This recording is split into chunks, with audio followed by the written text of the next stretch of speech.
नमस्कार दोस्तों, मैं हूं रामजी तिवारी और आप देख रहे हैं संकल्प का यूट्यूब चैनल और आपका पसंदीदा कार्यक्रम किताबों की दुनिया लेकर मैं फिर से हाजिर हूं। मित्रों, आज जिस मैं किताब की बात करने जा रहा हूं वो बहुत ही महत्वपूर्ण किताब है और भारतीय संस्कृति को लेके, भारतीय जो सामासिक संस्कृति बल्कि कहें उसको लेके एक विशद और मुकम्मल किताब मानी जाती है। मैं इसके लेखक की बात करूं तो इसे लिखने वाले हैं रामधारी सिंह दिनकर और किताब का नाम है संस्कृति के 4 अध्याय। ये किताब, इस किताब से पे बात करने से पहले मैं दिनकर जी पे 2 बातें करना चाहता हूं। दिनकर को सब लोग एक कवि के रूप में जानते हैं, चूँकि वे राष्ट्र कवि का भी दर्जा उन्हें लोग देते हैं और एक माना जाता है कि उनकी कविता में जो राष्ट्रीयता थी उसने बहुत सारा स्वतंत्रता आंदोलन में भी बहुत सारी बड़ी भूमिका निभाई। तो और उन्हें कवि के रूप में ही मूलतः हम लोग जानते हैं। 1908 में पैदा हुए बिहार में और 1974 में उनका निधन हुआ। बहुत सारा काम किया, पढ़ाया उन्होंने, इतिहास के विद्यार्थी रहे, कॉलेज में पढ़ाए, फिर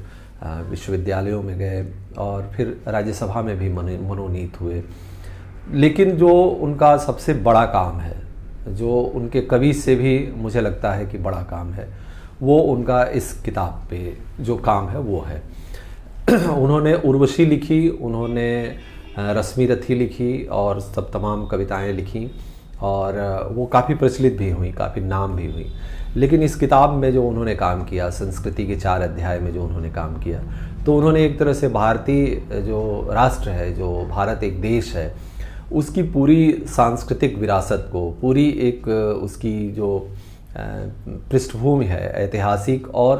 प्रामाणिकता के साथ और एक ऐसे विश्लेषण के साथ जो राष्ट्र को आगे बढ़ने में मदद कर सके, उस पक्ष को लेके वो दिनकर आए। दिनकर स्वयं राष्ट्रवादी थे और आप जानते हैं कि उनकी कविताओं में वो राष्ट्रीयता साफ साफ दिखाई देती है। लेकिन जब यहाँ पे दिनकर जब वो इतिहास और संस्कृति को लेकर बात करते हैं तो जो उनकी राष्ट्रीयता होती है वो इंक्लूसिव होती है, वो सबको लेके साथ चलने वाली राष्ट्रीयता होती है। इस किताब में जैसा नाम से स्पष्ट है, संस्कृति के 4 अध्याय, ये किताब एक तरह से उन्होंने 4 अध्यायों में बांटी है और अपनी भूमिका में वो स्वयं कहते भी हैं कि मेरा मानना है कि जो भारत का इतिहास है उसे मोटे मोटे तौर पे, जो सांस्कृतिक इतिहास है उसे मोटे तौर पे 4 भागों में देखा जा सकता है। जो पहला भाग है वो ये है कि जब यहाँ पे आर्य आए और यहाँ पे जो लोग रह रहे थे उनके साथ जो उनका मिलन, संघर्ष और एक तरह से सम्मिलन कहिए, और एक तरह से जो एकाकार हुए, वो एक साथ मिल गए, वो उसकी कहानी है पूरा, कि कैसे वहाँ से जो वो दिनकर मानते हैं कि जो हिंदू संस्कृति थी वहीं से उसने आकार लिया और एक तरह से जो हिंदू धर्म की वास्तविक स्थापना हुई वो उसी तरह से हुई, वहीं पे हुई। और उस संस्कृति ने भारत में एक राष्ट्र के बनने की प्रक्रिया और एक तरह से समाज को काफ़ी बड़े स्तर पे प्रभावित किया, यहाँ के लोगों को जो रह रहे थे और जो बाहर से आए थे लोगों को, उनको भी। और ऐसा नहीं हुआ कि किसी एक पक्ष की बात जो है वो प्रिवेल कर गई, बल्कि ये हुआ कि दोनों पक्षों की जो कुछ बेहतर बातें थी, कुछ खराब बातें भी, वो सामने आई और दोनों पक्षों ने एक दूसरे से सीखा, जाना, समझा और फिर जो एक मिल के आगे जो संस्कृति बढ़ी, वहाँ से शुरुआत होती है। तो वो पहला अध्याय है। दूसरा अध्याय दिनकर कहते हैं कि वो है जहाँ पे जब हिंदू धर्म में बहुत सारी दिक्कतें आई, बहुत सारी विकृतियाँ आई, तो उसको कोर करेक्शन के लिए वो कहते हैं कि बौद्ध धर्म और जैन धर्म का उदय हुआ। और उसमें आप देखें कि उपनिषदों की स्थापनाएं हुई, उपनिषद लिखे गए और पुराण लिखे गए, बहुत सारी चीज़ें आई। तो जो बौद्ध और जैन धर्म ने जो चला आ रहा था भारतीय संस्कृति पे, जो हिंदू धर्म की अच्छाइयाँ बुराइयाँ जो आ रही थीं, उसको एक तरह से चैलेंज भी किया, उसको एक तरह से विकसित भी किया, उसको एक तरह से परिमार्जित भी किया, सुधारा भी और आगे भी बढ़ाया। वहाँ जो दूसरा जो अध्याय है वो उसी बारे में है कि कैसे वो सारा तरह से शुरू हुआ। और एक तरह से कहिए कि आज से लगभग 2500 साल पहले, 2500 साल पहले जब ये घटनाएं हो रही थी, बौद्ध धर्म और जैन धर्म का प्रादुर्भाव हो रहा था, तो वो लगभग 1500 सालों तक वो चीज़ें चलती रहीं और 1000 ईस्वी आने तक लगभग उसी तरह से उसने शेप दिया भारतीय समाज को। तीसरा जो अध्याय है उनका, वो दिनकर कहते हैं कि जब मुग़ल इस्लाम आया भारत में, और आप सब लोग जानते हैं कि इस्लाम का प्रादुर्भाव 6ठी-7वीं शताब्दी में अरब के देशों में हुआ था। वहाँ से भारत में आने में उसको 200-300 साल लगे, और 1000 ईस्वी के आसपास एक माना जाता है मोटा मोटी। धीरे धीरे प्रभाव उसका पड़ना शुरू हुआ। बाद में 12वीं शताब्दी में वो शासक के रूप में आए और बहुत सारे आक्रांता आए, लूटे, लेकिन बहुत सारे फिर ऐसे लोग आए जो यहाँ पे एक तरह से बस गए, और उन्होंने इसको लड़ाई भी लड़ी, और फिर यहाँ की जो विरासत है उसके साथ एक तरह से संबंध भी बनाया। तो वो जो इस्लाम का आगमन है भारत में, वो तीसरा अध्याय उसे मानते हैं, और वो तब तक चलता है जब तक कि अंग्रेज़ नहीं आते, मतलब करीब 700 सालों तक आप मानिए, 17वीं शताब्दी तक वो चलता है। जो चौथा अध्याय है वहाँ पे जब ये देखते हैं कि जब अंग्रेज़ आते हैं, हम सब लोग जानते हैं कि 17वीं शताब्दी में जब उससे पहले यूरोप में औद्योगिक क्रांति हो गई थी, और वहाँ से तमाम जो देश थे वो अपने नाविकों को, अपने व्यापारियों को दुनिया भर में भेज रहे थे। तो उसमें भारत में भी पुर्तगाली आए, डच आए, फ्रेंच आए और अंग्रेज़ भी आए। तो वो सारे लोग जो है यहाँ पे तलाश में आए। तो भारत में उनका जो आना था, और आना नहीं, उससे उनका जो एक तरह से समझिए आधिपत्य होना था। 1757 का हम जानते हैं प्लासी का युद्ध हुआ, और वो टर्निंग पॉइंट था। बाद में 1761 का मराठा युद्ध था, 1764 का बक्सर का युद्ध था, जिसमें कि जो भारतीय थे मूल रूप से वो हार गए। तो वहाँ से जो इलाहाबाद की संधि होती है 1765 के बाद, तो वहाँ से जो एक तरह से अंग्रेज एक तरह से शासक बनने की उनकी प्रक्रिया शुरू हो जाती है। और वो जब आते हैं 1857 में, वो मुकम्मल तौर पे भारत ब्रिटेन के अधीन हो जाता है एक तरह से औपचारिक रूप से।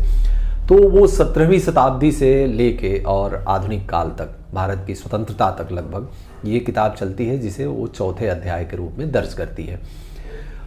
इसमें आप देखें तो जो पहला, दूसरा, तीसरा, चौथा अध्याय है, उसमें क्या हुआ है कि इन्होंने बहुत उसको कई भागों में बांट के, जैसे एक आप अगर आधुनिक अंग्रेज़ों के ही समय को देखिए तो बहुत कई हिस्सों में बांट के, कि जब अंग्रेज आए तो उन्होंने क्या प्रभाव डाला, और भारतीय जो संस्कृति थी उसने अंग्रेज़ों पे क्या प्रभाव डाला। और जब जैसे अंग्रेज़ों ने कहा कि भाई आपका धर्म जो है वो बहुत सारी चीज़ों से के लिए पिछड़ा हुआ है, तो यहाँ पे जो धार्मिक जो लोग थे उन्होंने कैसे अपने आप को आधुनिक बनाने के लिए और उससे कदम से कदम मिला के चलने के लिए अपने धर्म के भीतर भी सुधार किए। आर्य समाज को आप देखिए, ब्रह्म समाज को देखिए, प्रार्थना समाज को देखिए, स्वामी विवेकानंद को देखिए, और ऐसे बहुत सारे लोगों को आप देखते हैं कि वो एक तरह से हिंदू धर्म के रिवाइवल और उसके सुधार की प्रक्रिया में ये शामिल सारे लोग हैं। तो ये जो किताब है वो एक तरह से इतिहास और जो सांस्कृतिक इतिहास है देश का, हमारे देश का, और वो जो 5000 साल का है उससे पहले का है, उसको बहुत विधिवत तरीके से, बहुत विस्तार में और बहुत प्रामाणिक तरीके से वो ये किताब लेके आती है। इस किताब को बताएं कि इसकी भूमिका भारत के प्रथम प्रधानमंत्री पंडित जवाहरलाल नेहरू ने लिखी है, और उस भूमिका में वो लिखते हैं कि कोई ये दावा अगर कर रहा है कि ये सिर्फ हमारा ही देश है तो वो गलती कर रहा है। और ये देश जो है वो, इसमें जितने लोग यहाँ पे बस रहे हैं और जो लोग यहाँ के थे,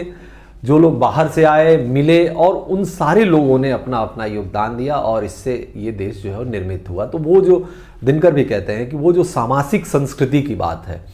ये जो उनकी किताब है सांस्कृतिक, जो संस्कृति के 4 अध्याय, वो एक तरह से सामासिक संस्कृति का एक तरह से निरूपण है। भारत देश की सांस्कृतिक जो विरासत है, सांस्कृतिक जो इतिहास है, उसका निरूपण भी कह सकते हैं। और बहुत विशद, करीब मैं देख रहा हूँ ये करीब इसका 700 पेज की ये किताब है, थोड़ी मोटी है, और जब आप पढ़ेंगे तो हो सकता है कि कई बार आपको लगेगी थोड़ी बोरिंग भी हो रही है। लेकिन मैं भी इसकी मोटाई को देख के और इस विषय को देख के बहुत लंबे समय तक इसे टालता रहा था, लेकिन इधर बीच अवसर मिला मुझे इस किताब से गुजरने का, और मैं कह सकता हूँ कि मैं 1956 में ये छपी हुई किताब, इस किताब पे साहित्य अकेडमी मिला था दिनकर को 1959 में। बाद में उन्हें ज्ञानपीठ भी मिला था अपनी कविताओं के लिए, रश्मि रथी के लिए। लेकिन ये किताब 1956 में छपी है और उसके बाद